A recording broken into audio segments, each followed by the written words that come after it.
हेर छोरा, गर्मीले त्यसै मेरो दिमाग तातिरहेछ, त अझै तताउने काम नगरे। त्यही भएर चिसो लिएर आऊ भनेको तिमीलाई।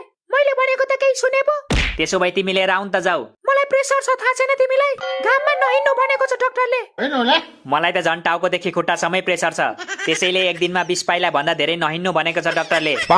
एउटा कुरा भनौँ बाबा, यो भन्दा राम्रो बहाना त म सपनामै बनाइदिन्छु हौ। बनाइहाल्छस् नि छोरा, तँलाई बहाना बनाउनु बाहेक अरू के नै आउँछ र? Dad, don't underestimate the power of your son, you get it?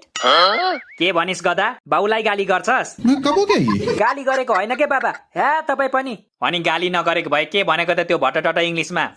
मैले इङ्ग्लिसमा तपाईँको छोरालाई कमजोर नसोच्नुहोस् भनेको के, गाली गरेको होइन। थाहा छ, मलाई थाहा छ, मैले त तेरो कनलेज पो चेक गरेको त।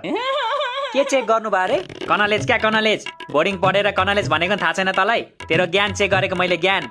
कनलेज होइन हौ बाबा, नलेज हुन्छ नलेज।